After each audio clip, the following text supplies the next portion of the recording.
Olá, boa noite. Você que acompanha a TV Câmara, está começando mais uma edição do programa Câmara Mulher. E hoje nós vamos falar sobre a participação feminina na política. 2018 foi ano eleitoral, por isso eu converso hoje com a professora Eliara Levinsky. Boa noite, Eliara. Nós vamos conversar um pouquinho sobre as mulheres eleitas para diferentes cargos. Boa noite, então. Seja bem-vinda à TV Câmara. Boa noite, agradeço o convite para estar aqui nesse momento e conversarmos um pouco sobre esse tema que, de certo modo, é um tema ainda periférico nas discussões da sociedade brasileira e, ao mesmo tempo, é um tema que vem galgando espaço, né, principalmente a participação da mulher na política. Eliara, antes da gente falar sobre as eleições deste ano, é preciso que a gente fale das conquistas femininas, né? Até agora, em novembro, a mulher comemora a conquista do direito ao voto, que foi mais ou menos na década de 30. Foi também um processo difícil para a mulher conquistar esse direito, já foi um processo de muita luta. Nós temos assim um marco histórico em 1932, né? Onde é conquistado, né, o direito ao voto, mas uma conquista a gente poderia dizer, Cláudia, de modo parcial, né? Não foi a totalidade do direito adquirido, porque inclusive havia orientação de que algumas mulheres, né, poderiam fazer a votação, principalmente as casadas, sob autorização do seu marido, né?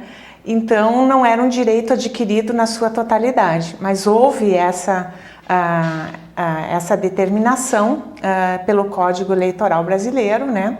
E que somente em 46, na sequência, que foi, de fato, a conquista na sua totalidade com um direito igualitário, né? Entre a mulher e o homem.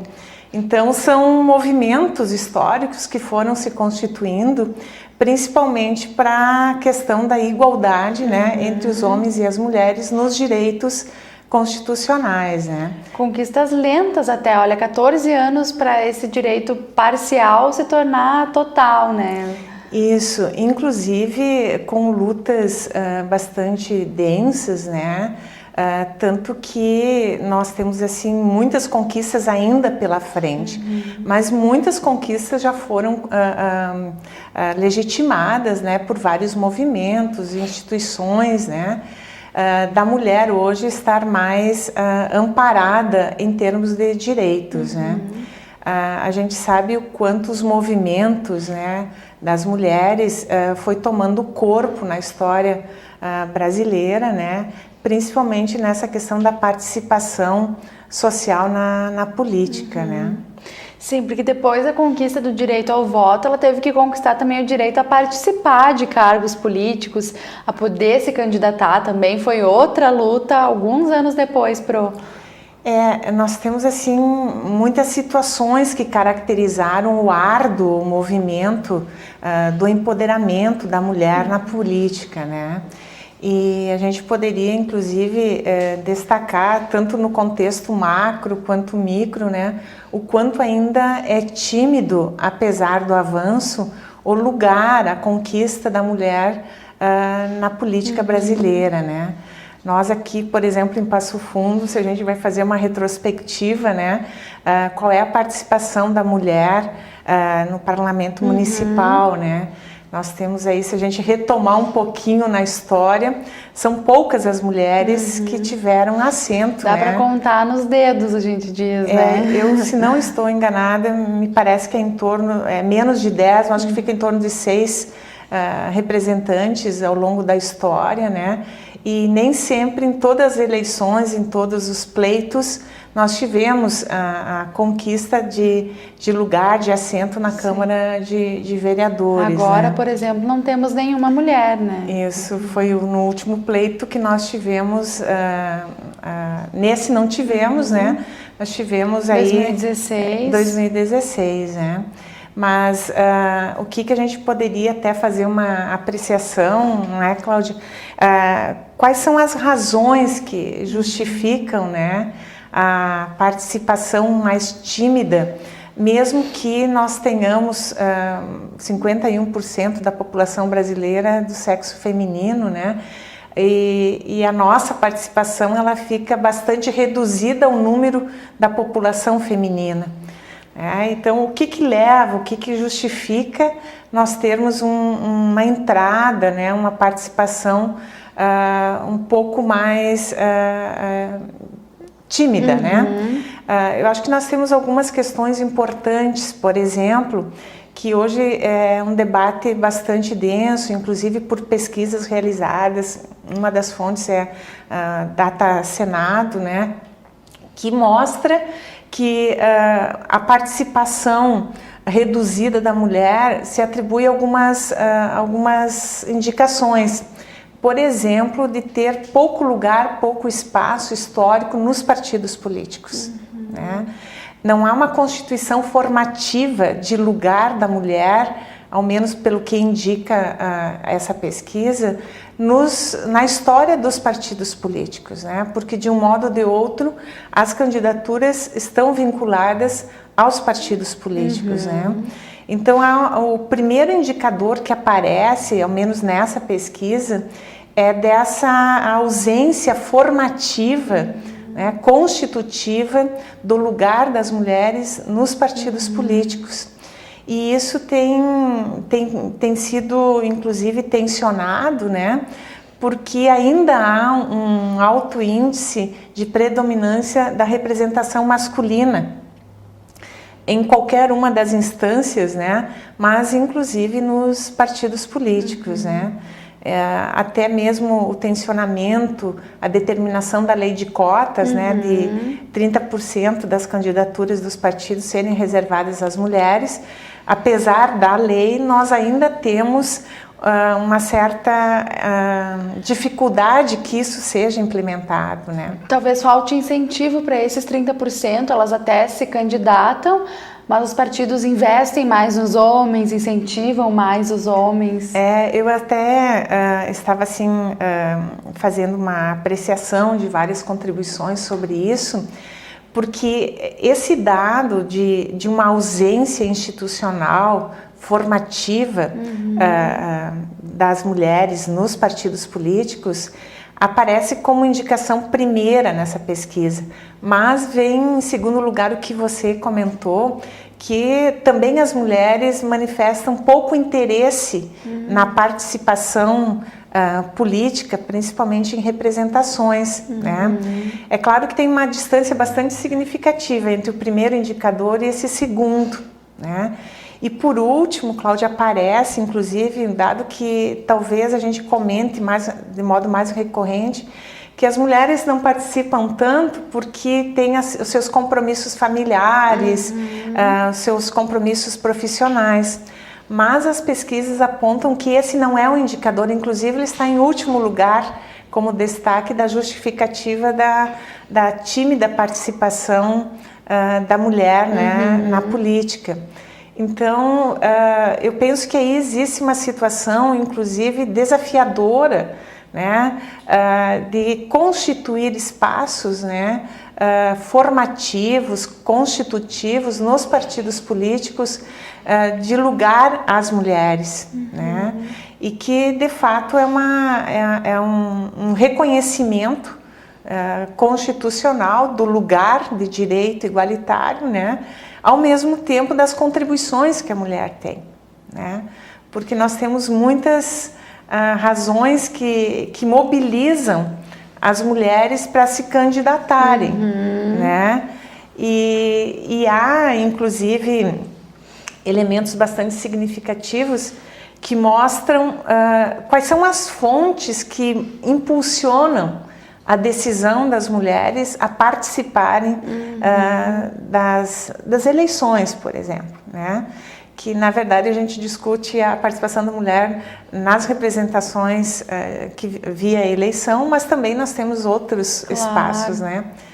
Mas eu acho muito interessante que aparece dois grandes pontos, Cláudia, assim, de mobilização que justificam a decisão das mulheres participarem, não que sejam os únicos, mas geralmente vem por influência de família, de parentesco ligados à política, né? É o pai, é a mãe, é a família que está vinculada a uma tradição, né, da política nas suas cidades, nos seus estados, nas regiões, e as mulheres aparecem, de certo modo, com esse empoderamento, né? E isso tem caracterizado bastante a nossa política de representação brasileira, né? Inclusive com regiões bem determinadas, né, pelas influências familiares, de parentesco. Aquele legado, né? Exatamente.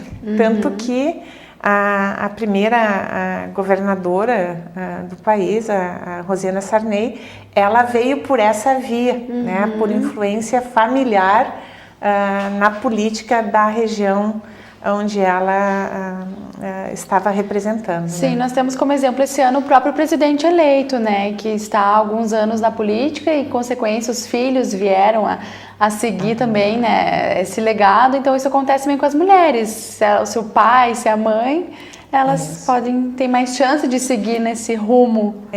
Apesar de nós termos análises, né, de estudos feitos, que muitas mulheres que são impulsionadas por essa razão a se candidatarem à política, entendem que há leituras que colocam pontos de interrogação. Bom, chegou aqui em função da trajetória da família no campo da política, né?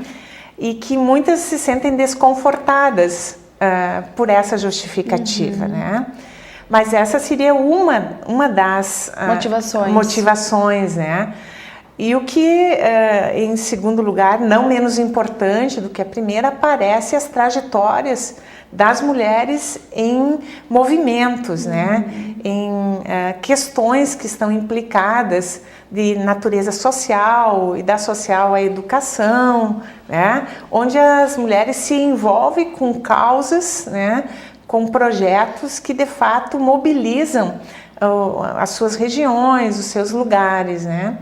E esta razão é lida e interpretada como algo que dá mais legitimidade à representação que ela acaba assumindo em nome, né, dos movimentos, dos projetos, do compromisso social que ela estabelece com seus lugares.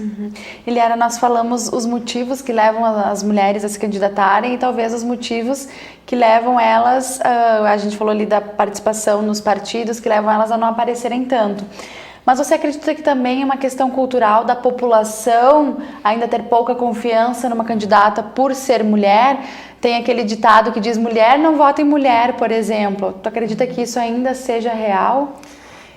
Eu penso que é um fator, assim, mas ele não incide na maioria da opinião das pessoas, ao menos no nosso país, né?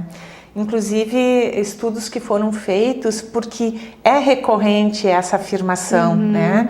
Estudos foram realizados e apontam que as pessoas não consideram em si a mulher ou o homem na hora de decidir o seu voto, né? E sim as propostas, as né? propostas, a sua representação, os seus compromissos, né?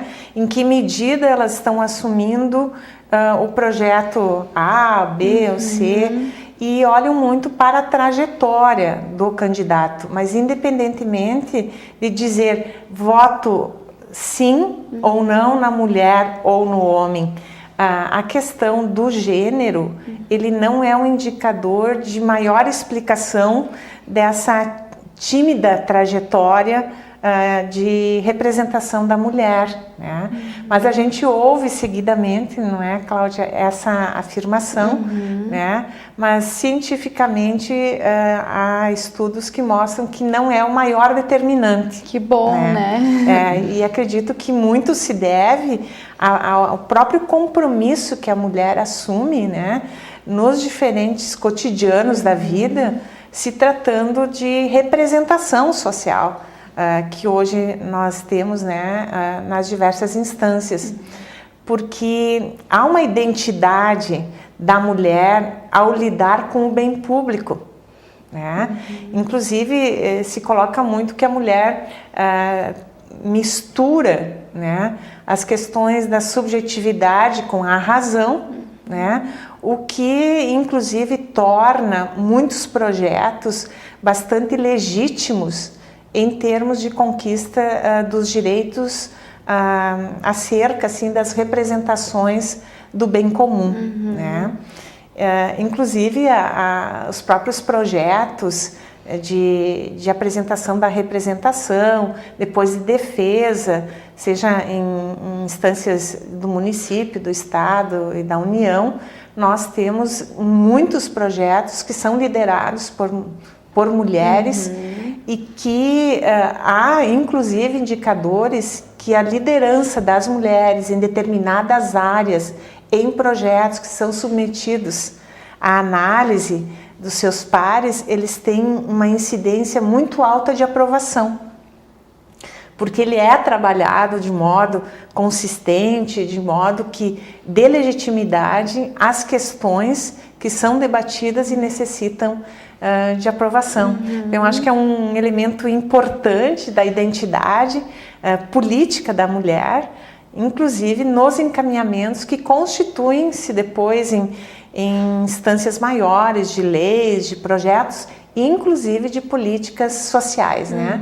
A mulher tem uma influência muito grande em várias áreas do conhecimento, em várias áreas da organização da sociedade, mas ao destaque da influência densa da mulher nas políticas sociais. Nós tivemos, em 2010, a eleição da primeira presidente mulher do país, que também depois sofreu o impeachment. Muitas pessoas associavam que se fosse homem, talvez esse processo não teria acontecido. Também é uma questão a ser analisada. Bom, a nossa primeira presidente mulher também foi, né, sofreu esse processo. A população também mostra que a mudança foi acontecendo, mas tu acredita que realmente isso se deu um pouco pelo fato de gênero? Eu penso que são várias questões assim implicadas, né? Porque em si nós não teríamos assim argumentos ou explicitações mais evidenciadas que pudéssemos atribuir a uma questão de gênero, né? Do meu ponto de vista, se atribui muito mais a um projeto de nação, né? Inclusive dos movimentos, do que estava se constituindo historicamente, né? Então, em si, eu não localizaria a questão do fato político, né, ser atribuído em relação à questão de gênero, mas a questão de um projeto partidário de nação, né, de Estado, né, que foi sendo mobilizado, porque nós tivemos outras trajetórias, né, no Brasil, em governos estaduais, governos municipais, que também tiveram experiência de representação feminina em governos, né, e inclusive em épocas bastante diferenciadas, né, politicamente organizados em tempos diferentes, né. Então, eu me reservaria assim, de atribuir a uma razão evidenciada de gênero a questão do impeachment, né, da presidenta Dilma. Claro. Né? Nós temos experiências assim, de governos, tanto em âmbito municipal, estadual, né, também de muito êxito, né, nas políticas que se constituem das experiências realizadas, mesmo que sejam poucas as experiências de representação feminina nos governos, né? Nós aqui no Rio Grande do Sul, por exemplo, tivemos historicamente uma mulher representando o governo do estado, né? E aí, se você fizer hoje um levantamento, as eleições hoje para governos estaduais, nós tivemos apenas uma mulher eleita, né, nas eleições 2018. Aqui no Rio Grande do Sul não tivemos nenhuma candidata sequer, né, mulher ao governo. Ao governo.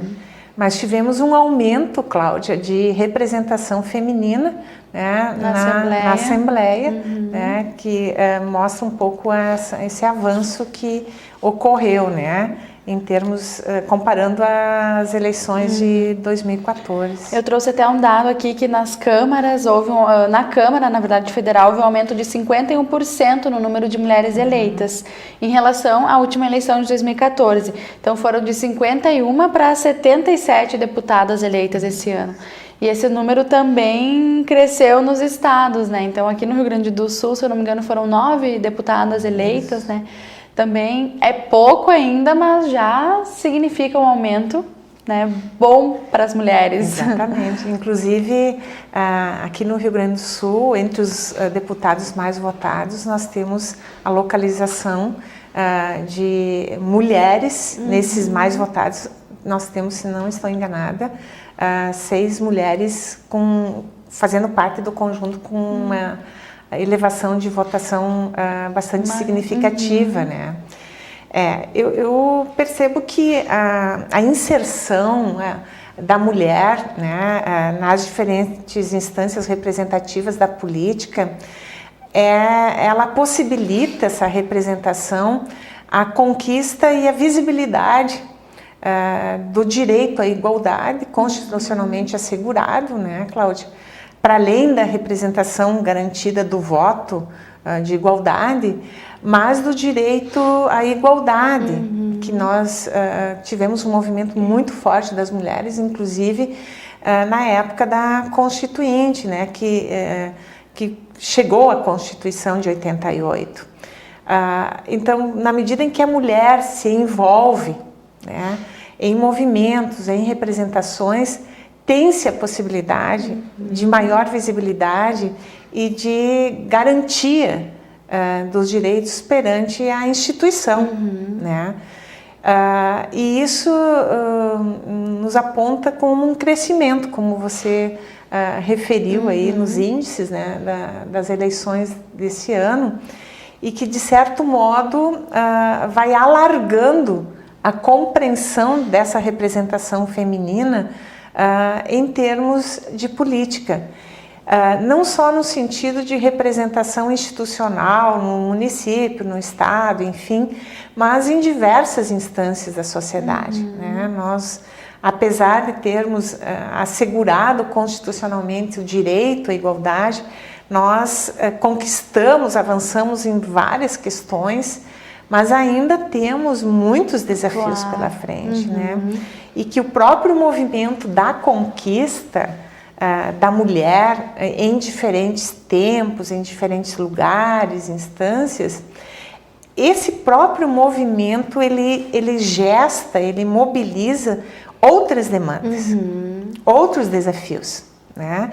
Alguns tênues, né? Alguns mais tímidos, e que precisam de uma força maior, não apenas em si, das mulheres, mas da sociedade, né?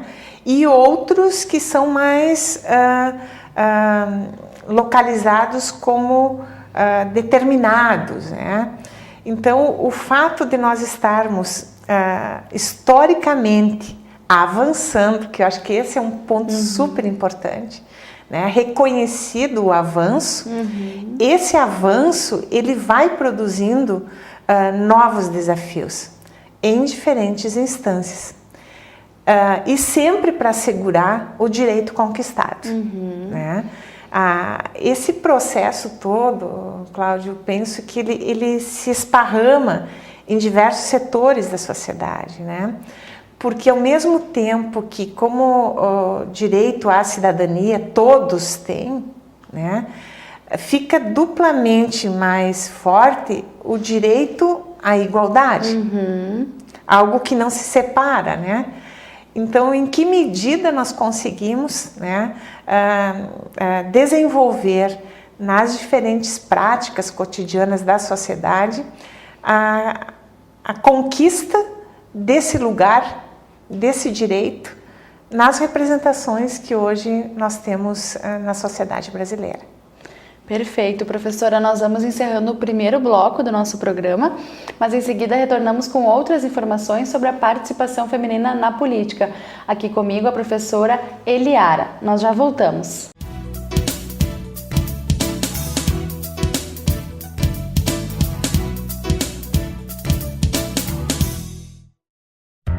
A Câmara de Vereadores está com você. Está com a Verônica na consulta médica. Vai junto com o Cauã para a escola. Acompanhe o seu Arcério e a Dona Conceição durante o lazer. É pelo seu bem-estar que a Câmara trabalha. E é com a sua presença que vamos fazer mais pela nossa cidade. Vem participar, vem transformar, vem acontecer. Câmara de Vereadores de Passo Fundo. Transformando a vida de todos nós.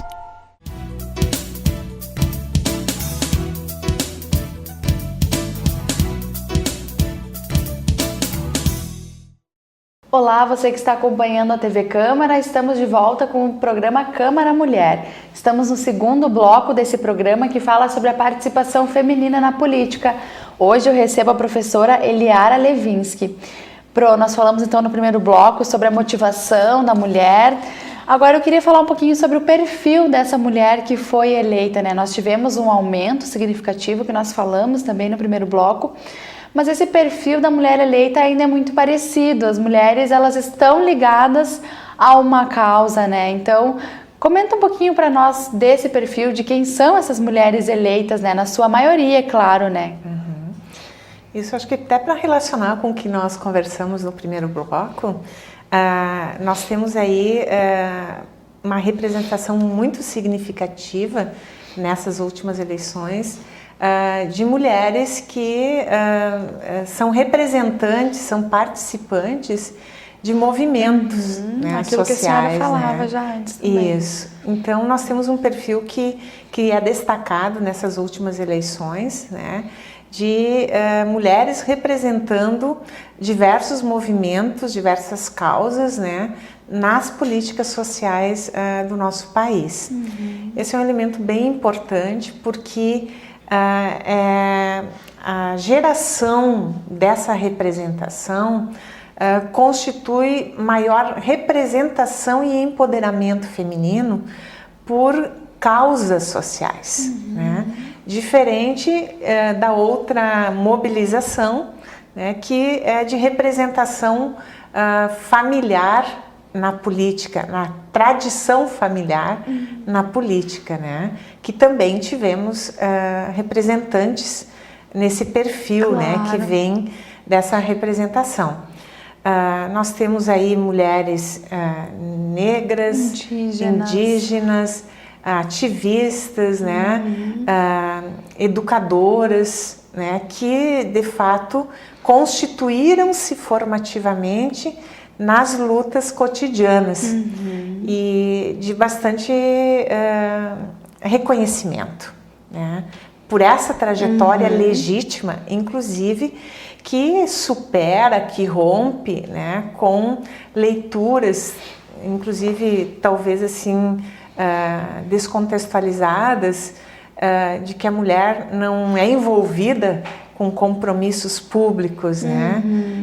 Inclusive até na perspectiva de que se a gente vai olhar até epistemologicamente no dicionário quem é o homem público, né? O homem político, é o homem político, mas não é a mesma significação se a gente disser quem é a mulher pública, né? Inclusive essa discriminação entre entendimento de homem e mulher, público e pública, né? Então nós temos assim um perfil, né, que vai constituindo novas leituras, né, da representação política da mulher. Historicamente, Cláudia, as mulheres vieram por essas duas vias, mas com destaque a envolvimentos de causas principalmente nas políticas sociais. Esse perfil, professora, também é um perfil geográfico. Nós tivemos aí algumas regiões do país que elegeram mais mulheres. Historicamente, até se a gente for fazer uma revisão, nós temos regiões do Brasil como o Norte e Nordeste, né? E na sequência o Sudeste, a maior concentração de representação feminina em câmaras, em assembleias, né? Em todo o país. E muito se associa, inclusive participando de vários encontros, né, acadêmicos, a gente percebe uma evolução bastante significativa nessas regiões do Brasil em relação a candidaturas. Né? Mesmo que a gente tenha alguns estados da região norte, por exemplo, nessas últimas eleições, né, por exemplo, Sergipe, né, que não teve nenhuma representação feminina. Se não me engano, Mato Grosso também. O Sergipe, o Maranhão e Amazonas, nenhum elegeram deputadas federais. Então, mesmo que tenha sido essa constatação desses estados, há uma incidência bastante destacada na região Nordeste de representação, tanto que a única governadora eleita foi de Rio Grande do Norte, né? Então, coincide, né? Claro. Essa avaliação, né? Há também muitas mulheres, Cláudia, de perfil associado a projetos sociais que teriam lugar para estar representando muitas políticas, né? Mas se sentem melhor trabalhando sem ser candidatos, né?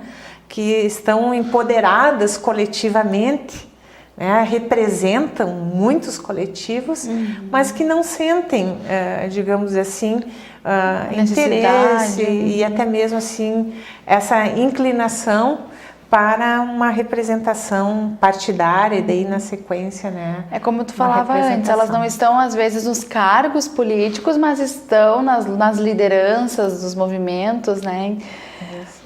Também nas eleições de 2018 as mulheres tiveram uma cota financeira. Tem um dado aqui que em maio deste ano o TSE decidiu que os partidos devem repassar 30% dos recursos do financiamento de campanha para candidaturas femininas. É um avanço também muito importante. Pois é, tivemos isso associado à lei de cotas, né? É uma conquista, mas um pouco distante da realidade. Nós temos essa legitimidade, né? Ao mesmo tempo, nós carecemos de um acompanhamento da efetivação dessa decisão. Uma fiscalização, né? Um controle. Por quê? Porque nem sempre isso, de fato, é colocado em prática, né? Então, existe um distanciamento entre a determinação e a vivência o que realmente acontece. O que realmente acontece. Inclusive, muitos partidos políticos são tensionados, né? São chamados para, de fato, cumprirem, porque nem sempre todos assumem como um compromisso e respeitam essa determinação, né?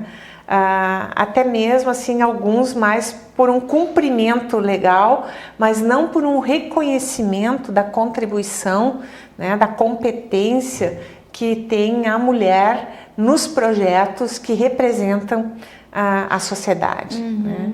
Então nós temos ainda que avançar nesse ponto de legitimidade na ação do que foi determinado, né? Então, inclusive, se discute até pelas instâncias superiores que legislam a questão eleitoral, que há uma necessidade de maior controle, de maior tensionamento aos partidos políticos para que se efetive o decidido, que nem todos cumprem, né, como é a orientação. Claro. Pro, o que esperar para o futuro, então? Daqui 2 anos temos eleições municipais. Tu acredita que esse ano já foi um marco? O avanço foi pequeno, mas aconteceu. Para 2020, para as eleições municipais, a gente deve esperar uma maior participação feminina? Além de entender que devemos esperar, eu tenho muita esperança que a cada tempo nós vamos conquistando mais um lugar que não é para ser mais ou menos, mas é para o direito de igualdade, né?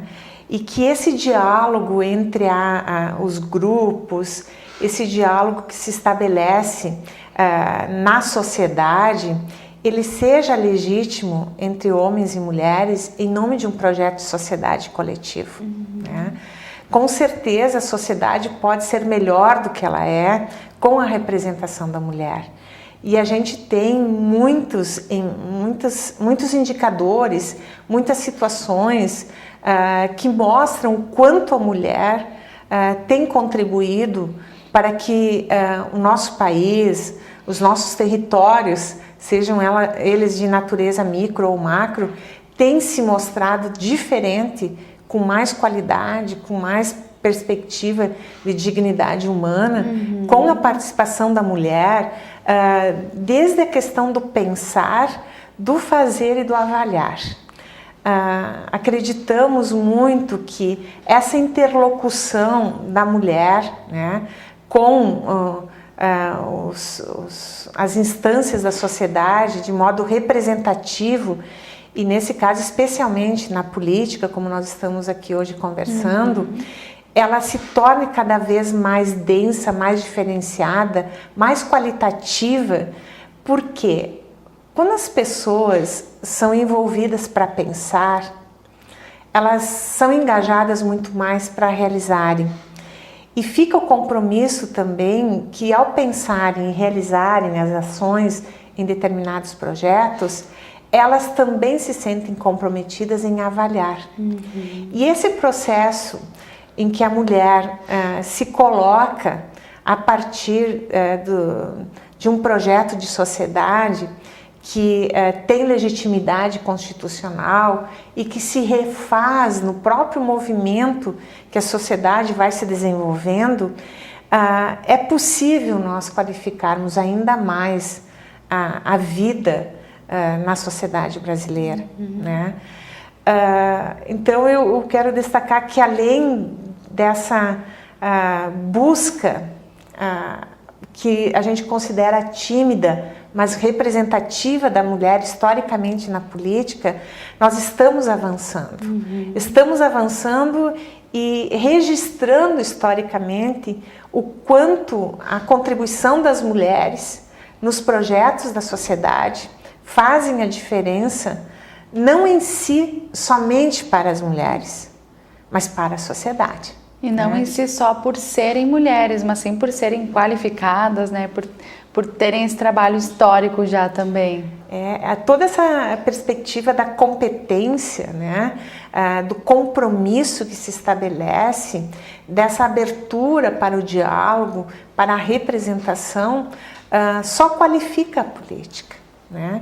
Então qualifica as ideias e, com certeza, a gestão que a mulher assume da política, ela de fato constitui mais ainda a legitimidade a um projeto de nação, né? Então eu acredito que nós temos muitas perspectivas, não apenas por uma legitimidade constitucional, mas muito pela questão que se discute do direito constitucional a uma vida cotidiana, né? Eu penso que nós não podemos separar, né, o que nós conquistamos historicamente e que nós temos todo esse amparo constitucional, além das políticas que foram conquistadas, né, principalmente no campo das políticas sociais. E, ao mesmo tempo, eu acredito que nós, enquanto sociedade, nós também vamos constituindo outras contribuições para outras legitimidades institucionais, né?